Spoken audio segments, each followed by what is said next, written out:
এই বিষয়টিকে খেয়াল রাখতে হবে এবং এই সংখ্যাটা কারা নতুন ভোটার হয়েছে, কাদের বয়স 18 থেকে 25-এর মধ্যে, সেই সমস্ত মানুষদেরকে নিয়ে একটু ভাবতে হবে। ফিমেল ভোটার এরা কিন্তু ব্রাত্য বসুকে সাপোর্ট করবেন, বরঞ্চ বলা যেতে পারে বিজেপিকে ফিমেল ভোটাররা তারা কম সাপোর্ট করবেন।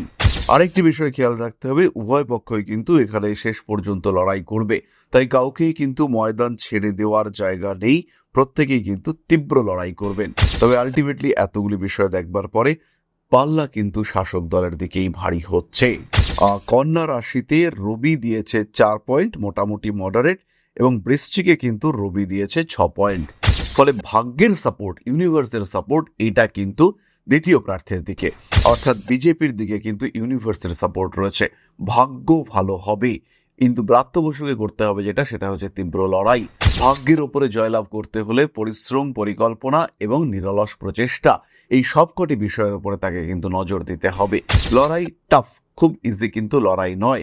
আমরা প্রথমেই দেখেছি লগ্নে কিন্তু ইউরেনাস অবস্থান করে রয়েছে, লগ্নে ইউরেনাস মানেই কিন্তু হাড্ডাহাড্ডি লড়াই। এখানে কিন্তু সিচুয়েশন খুব ইজি হবে না। বেশ কিছু মানুষ তৃণমূল ছেড়ে বিজেপিতে, বেশ কিছু মানুষ বিজেপি ছেড়ে তৃণমূলে যোগদান করবেন। এটা এপ্রিলের 2 তারিখের পরে, মিলিয়ে নেবেন আপনারা। এপ্রিলের 14-15 তারিখের পরে রাজনৈতিক ইকুয়েশন আরও বদলাতে দেখতে পাওয়া যাবে, এবং সেই সময় থেকে কিন্তু বিভিন্ন দলের রাজনৈতিক নেতৃবৃন্দের অ্যাক্টিভিটিস হবে চোখে পড়ার মতো। জ্যোতিষ অনুযায়ী আমরা দুজনের কারোর ডেট অফ বার্থ জানি না, কিন্তু প্রার্থী পদ এবং প্রশ্ন জ্যোতিষ তার উপরে ভরসা করে আমরা বার করবার একটা চেষ্টা করলাম। এটা অ্যাস্ট্রোলজিক্যাল প্রেডিকশন, খেয়াল রাখবেন এটা সবসময় প্রেডিকশন, তাই এর মধ্যে আমরা রাজনীতি জুড়ব না। এই ভিডিওগুলিকে এন্টারটেনমেন্ট পারপাসে নেওয়া যেতে পারে।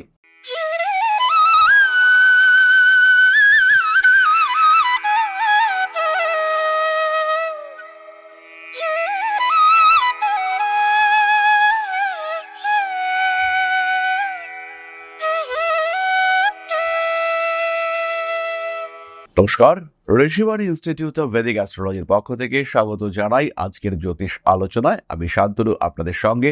আলোচ্য বিষয় কিন্তু একটু অন্যরকম, আমরা এর আগে কখনো এই ধরনের বিষয় নিয়ে আলোচনা করিনি।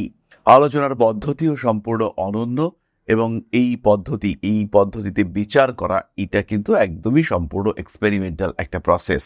পশ্চিমবঙ্গের বিধানসভা নির্বাচন আসতে চলেছে, বিভিন্ন কেন্দ্রে প্রার্থীদের মধ্যে কোন দলের জয়লাভ করবার সম্ভাবনা বেশি এবং সেটা কিভাবে আসতে পারে সেই বিষয় নিয়ে আমরা আলোচনা করব, এবং সম্পূর্ণ হোরারি জ্যোতিষ, প্রশ্ন জ্যোতিষের ভিত্তিতে রাশিচক্রকে আমরা প্রশ্ন করব, এবং তার রেসপেক্টে D60 D9 চার্টের রেসপেক্টে হোরারি কুণ্ডলী D9 এবং D60 যেটা যে চার্ট ভুল হওয়ার সম্ভাবনা কম, এবং তার সঙ্গে সঙ্গে দশা, আর সেই সঙ্গে সঙ্গে সর্বাষ্টক বর্গে গ্রহদের অবস্থান এবং বিন্দুর সংখ্যা, সেই বিষয়গুলিকে নিয়ে আমরা ডিসকাস করব।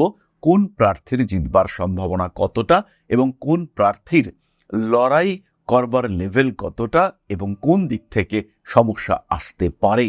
দমদম কেন্দ্রে 3টি যদি আমরা মূল প্রার্থী বা মূল দল চিন্তা করি, তার মধ্যে প্রথমে রয়েছেন শাসক দল তৃণমূল কংগ্রেস, এবং তার প্রার্থী হলেন ব্রাত্য বসু। দ্বিতীয় যাদের পাল্লা ভারী তারা হচ্ছে বিজেপি, ভারতীয় জনতা পার্টি। এই সময় পশ্চিমবঙ্গে তারা বেশ অ্যাক্টিভ হওয়ার চেষ্টা করছে, এবং তাদের প্রার্থীর নাম অরিজিৎ বক্সি। এবং তৃতীয় আমরা বামফ্রন্টকে ধরব, এবং সেখানে প্রার্থী হলেন ময়ূখ বিশ্বাস। গতকাল এই ভদ্রলোকের সঙ্গে আলাপ হলো, বেশ ইয়ং, এনার্জেটিক এবং বেশ সুন্দর হ্যান্ডসাম একজন পুরুষ মানুষ, দেখে আমার খুব ভালো লেগেছে, বেশ অ্যাক্টিভ মানুষ, ইয়ং, খুবই ইয়ং। তো এর সঙ্গে আমার দেখা হলো। তো এই যে 3জন প্রার্থী, এদেরকে আমরা 1 নম্বর, 2 নম্বর এবং 3 নম্বরে রাখবো। আমরা 1, 2 এবং 3-এ যে কাউকেই রাখতে পারি, ক্ষমতা, শক্তি, শ্রেষ্ঠত্ব এটা কোনো ব্যাপার নয়, কিন্তু দল 3টিকে আমরা 3টি নাম্বার দেব, এই নাম্বারের রেসপেক্টে আমরা বিচারটা করব। আমরা আগেই বলেছি আমাদের বিচারের মাধ্যম প্রশ্ন জ্যোতিষ। এখন আরেকটি কথা বলে নেব যে রাজনীতির সঙ্গে আমাদের বিশেষ কোনো সম্পর্ক নেই, কিন্তু এই যে বিশ্লেষণ এটা মূলত শিক্ষামূলক উদ্দেশ্যে, যারা জ্যোতিষ শিক্ষার্থী, যারা জ্যোতিষ ভালোবাসেন তাদের জন্য এই বিশ্লেষণ বা এই প্রয়াস। সুতরাং একটাই ছোট্ট অনুরোধ, আমাদের এই আলোচনার মধ্যে আশা করি কেউ রাজনৈতিক রং মাখাবেন না। এই মুহূর্তে আজকে যেদিন আমি প্রেডিকশন করছি, আজকের তারিখ 25শে মার্চ 2026, 9টা 18 মিনিট 10 সেকেন্ড কলকাতা। এই মুহূর্তে বৃষ লগ্ন এবং মিথুন রাশি চন্দ্র 1 ডিগ্রিতে রয়েছে, লগ্ন 15 ডিগ্রি 4 মিনিটে রয়েছে রোহিণী নক্ষত্রে। ফলে এইখানে প্রতিহিংসা, উগ্রতা এরকম যে বিশাল কিছু হবে তা কিন্তু নয়। ভোট মোটামুটি শান্তিপূর্ণ হোক। আর এই মুহূর্তে দশম ভাবে অবস্থান করে রয়েছে রাহু, মঙ্গল এবং বুধ। জিতবার জন্য উভয় পক্ষই কিন্তু বিভিন্ন কৌশল অবলম্বন করবেন এবং এখানে আমরা একটা ভালো রকম টেকনোলজির ব্যবহার দেখতে পাবো। এখানে মানুষের সহযোগিতা, মানুষের উপস্থিতি, মানুষের অ্যাক্টিভিটি এটা যেমন থাকবে, ঠিক তেমনভাবেই দুপক্ষই কিন্তু লড়াইটা খুব ভালো দেওয়ার চেষ্টা করবেন। চতুর্থভাবে কেতু রয়েছে, কিছুটা অন্তর্ঘাত আমরা অবশ্যই আশা করতে পারি। বিশেষ করে শাসক দলের সঙ্গে কিছুটা অন্তর্ঘাত এটা হতে পারে। এই মুহূর্তের যে বিংশোত্তরী দশা সেটা মঙ্গলের দশা এবং বুধের অন্তর্দশা, এটা নির্দেশ করে পরিবর্তনের সম্ভাবনা কম। কিন্তু এটাই শেষ কথা নয়, আমরা আরো বেশ কিছু কুণ্ডলীর মধ্যে যাব। এবার আমরা চলে আসব আমাদের মূল বর্গকুণ্ডলী, যেখানে আমরা দ্বিতীয় দল এবং প্রথম দলকে আইডেন্টিফাই করব। প্রথমেই আমরা চলে আসব দ্রেক্কান কুণ্ডলীতে। এখানে দ্রেক্কান লগ্ন, সেটি হলো কন্যা। ফলে দ্বিতীয় দলটিকে আমরা ধরব বৃশ্চিক হিসেবে। কন্যা এবং বৃশ্চিক এদের মধ্যে আমরা লড়াই খুঁজে বার করবার চেষ্টা করব। আমরা চলে আসব এরপরে নবাংশ কুণ্ডলীতে। নবাংশ কুণ্ডলীতে বৃষ লগ্ন এবং লগ্নে অবস্থান করে রয়েছেন মঙ্গল আর শুক্র, তিনি কিন্তু তুঙ্গ ক্ষেত্রে অবস্থান করে রয়েছেন। কোনো বড় বিপর্যয় না ঘটলে, এই কম্বিনেশন অনুযায়ী কোনো বড় বিপর্যয় না ঘটলে তাহলে কিন্তু শাসক দলের পরিবর্তনের কোনো সম্ভাবনা এখানে নেই। অর্থাৎ এই দিক থেকে কিন্তু ব্রাত্য বসুর পাল্লা ভারী হচ্ছে। আলটিমেট ডিসিশন আমরা নেব D60 কুণ্ডলীর ওপরে ভিত্তি করে। তাহলে আমরা সেখানে এবার যাওয়ার চেষ্টা করি। D60 কুণ্ডলীতে আমরা দ্রেক্কান থেকে প্রাপ্ত লগ্ন দুটিকে বসাবো। তাহলে এই যে D60 কুণ্ডলী, সেখানে আমরা দেখতে পাচ্ছি কন্যা রাশি এবং বৃশ্চিক লগ্ন। বৃশ্চিকে অবস্থান করে রয়েছে রবি, শনি এবং কেতু, আর কন্যায় অবস্থান করে রয়েছে চন্দ্র। এই ক্ষেত্রে বৃশ্চিকের রবি, শনি এবং কেতু কম্বিনেশন অবস্থান করে থাকার কারণে দ্বিতীয় দল অর্থাৎ বিজেপি, তার ক্ষেত্রে কিন্তু সাকসেস রেট কমেছে। অন্যদিকে আমরা দেখতে পাচ্ছি যে প্রথম দল অর্থাৎ তৃণমূল, তার ক্ষেত্রে চন্দ্র কন্যায় অবস্থান করে রয়েছে। একাদশপতি চন্দ্র কন্যায় অবস্থান করে থাকবার কারণে তার কিন্তু সাকসেস রেট বেশি। তবে এই ক্ষেত্রে খেয়াল রাখতে হবে, শাসক দল অর্থাৎ ব্রাত্য বসু, তার ক্ষেত্রে ভাগ্য কিন্তু পুরোপুরি সাপোর্ট করছে না। নবম ভাবে রাহুর উপস্থিতি একটা বড় অংশ এবং সমাজের একটা বয়স্ক অংশ, তারা কিন্তু বিট্রে করতে পারেন। যারা একটা সময় ভোট দিয়েছিলেন তারা কিন্তু আপনার সঙ্গে থাকবে না। আর তৃতীয় কথাটি হলো, রাহু নবমে থাকার জন্য এবং মঙ্গল পঞ্চমে থাকার জন্য, মঙ্গল তুঙ্গ হওয়ার জন্য এখানে লড়াই করার প্রবণতা, মাঠে লেগে থাকার প্রবণতা, এটা অনেকটাই বাড়তে দেখতে পাওয়া যাবে। ব্রাত্য বসু খুবই হেভিওয়েট ক্যান্ডিডেট এবং তার ক্ষেত্রে এখানে সম্ভাবনা অনেকটাই বেশি। তবে এই ক্ষেত্রে আরও একটি বিষয় আমরা খেয়াল রাখবো, সেটি হলো চন্দ্র যেখানে বসে রয়েছে অর্থাৎ কন্যার অধিপতি বুধ, তিনি কিন্তু দ্বাদশ ভাবস্থ। এই ক্ষেত্রে আরও একটি দল, যাদের বয়স কম, যারা সদ্য ভোটার হয়েছে, তাদের মধ্যেও কিন্তু তৃণমূল কংগ্রেস বা সরকারকে নিয়ে কিছু নেগেটিভিটি রয়েছে।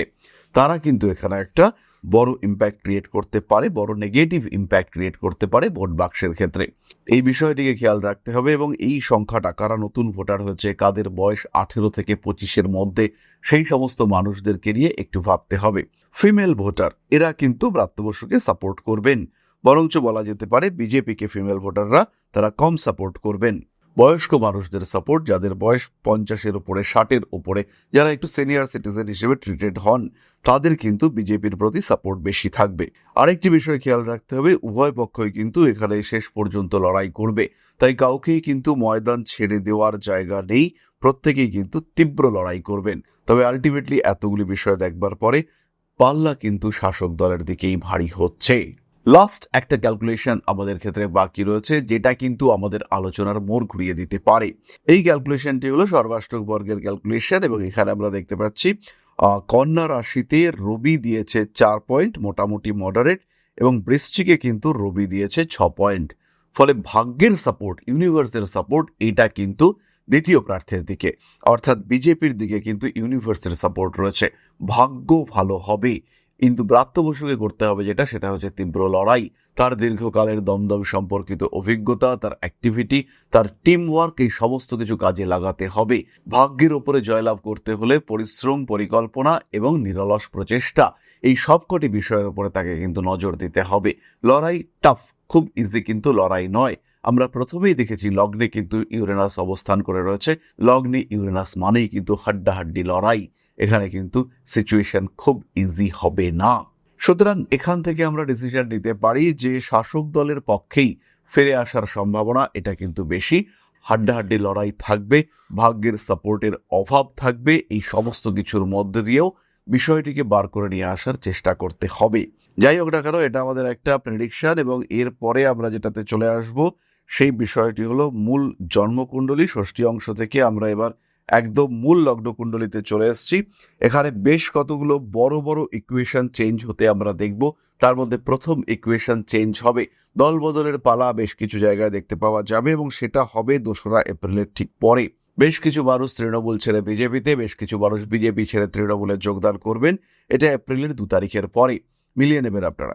এপ্রিলের 14-15 তারিখের পরে রাজনৈতিক ইকুয়েশন আরও বদলাতে দেখতে পাওয়া যাবে, এবং সেই সময় থেকে কিন্তু বিভিন্ন দলের রাজনৈতিক নেতৃবৃন্দের অ্যাক্টিভিটিস হবে চোখে পড়ার মতো। তাদের ভাবনা চিন্তা এই বিষয়গুলোর ক্ষেত্রেও পরিবর্তন আসবে। তাই আপনারা কিন্তু আপনাদের হাইকমান্ডের উপরে নজর রাখবেন, এবং প্রত্যেকটি ক্ষেত্র, প্রত্যেকটি দিক, রাজনৈতিক সম্ভাবনা, প্রত্যেকটি বিষয় এগুলি কিন্তু খেয়াল রাখতে হবে। শেষ মুহূর্তে সমীকরণ বদলাতে পারে, শেষ মুহূর্তে কিন্তু সমীকরণ বদলাতে পারে, এই বিষয়টি খেয়াল রাখতে হবে। এবং ভাগ্য বা লাক ফ্যাক্টর এটা কিন্তু একটা বিরাট ভূমিকা পালন করতে পারে, এই বিষয়টি খেয়াল রাখতে হবে। তাই সম্ভাবনার উপরে ভরসা করলে হবে না। এখানে কিন্তু যেভাবে রাজনীতি চলে সেই সমস্ত নীতি আপনাদেরকে ব্যবহার করতে হবে, প্রত্যেকটি দলকে ব্যবহার করতে হবে। জ্যোতিষ অনুযায়ী আমরা দুজনের কারোর ডেট অফ বার্থ জানি না, কিন্তু প্রার্থী পদ এবং প্রশ্ন জ্যোতিষ তার উপরে ভরসা করে আমরা বার করবার একটা চেষ্টা করলাম। এটা অ্যাস্ট্রোলজিক্যাল প্রেডিকশন, খেয়াল রাখবেন এটা সবসময় প্রেডিকশন, তাই এর মধ্যে আমরা রাজনীতি জুড়ব না। এই ভিডিওগুলিকে এন্টারটেনমেন্ট পারপাসে নেওয়া যেতে পারে। এবার আমরা চলে আসব দুই দলের প্রার্থীকে আমাদের ছক যা দেখিয়েছে। প্রথম দল টিএমসি প্রার্থী ব্রাত্য বসু, দ্বিতীয় দল বিজেপি প্রার্থী অরিজিৎ বক্সী। এদের ক্ষেত্রে কি ধরনের প্রতিকার নেওয়া দরকার? ব্রাত্য বসুর ক্ষেত্রে কিন্তু শনিদেবের প্রতিবিধান করা বিশেষ দরকার। শনিদেবের জন্য পুজো পাঠ করা যেতে পারে, দক্ষিণাকালীর পুজো ভীষণ পাওয়ারফুল হতে চলেছে। কিন্তু দ্বিতীয় প্রার্থীর ক্ষেত্রে অবশ্যই মঙ্গলের পূজা করতে হবে। দ্বিতীয় প্রার্থীকে মঙ্গলের পূজা এবং তার সঙ্গে সঙ্গে মা বগলামুখীর পূজা, হোম ইত্যাদি করতে হবে। এই বিষয়গুলি খেয়াল রাখতে হবে। যথাযথ প্রতিকার তারা অবশ্যই করতে পারেন। নিজের জন্মকুণ্ডলী জাজ করানো যেতে পারে, সাকসেস রেট কিন্তু সেই ক্ষেত্রে অনেকটাই বাড়বে। বড় যুদ্ধ, বড় লড়াই, সব দিকে লড়াই চলছে, তাই জ্যোতিষও নেমে এসেছে এই লড়াইয়ের ময়দানে। সবাই ভালো থাকুন। আলোচনা কেমন লাগলো এটা অবশ্যই শেয়ার করে জানাবেন। পরবর্তীকালে আমরা এই ধরনের আরো আলোচনা করব। প্রত্যেকটি প্রার্থী পদ নিয়ে আমরা আলোচনা করবার চেষ্টা করব। অ্যাটলিস্ট হেভিওয়েট প্রার্থীদেরকে নিয়ে আমরা তো আলোচনা করবই। কেমন লাগলো এই আলোচনা অবশ্যই কমেন্ট করে জানাবেন, এবং আপনারা কোনো প্রার্থী সম্পর্কে যদি জানতে চান সেটাও কিন্তু কমেন্ট বক্সে লিখে পাঠাবেন, এবং এই ক্ষেত্রে অবশ্যই কেন্দ্রের নাম এবং প্রার্থীদের নাম সেটা কিন্তু লিখে পাঠাতে হবে। তাহলে আজকের আলোচনা আমরা আর দীর্ঘায়িত করব না। সবাই সুস্থ থাকুন, ভালো থাকুন। মা শ্রী শ্রী আদিশক্তির পূর্ণ আশীর্বাদ বর্ষিত হোক আপনাদের উপর।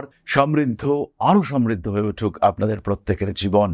জয় মা আদিশক্তি। নমস্কার।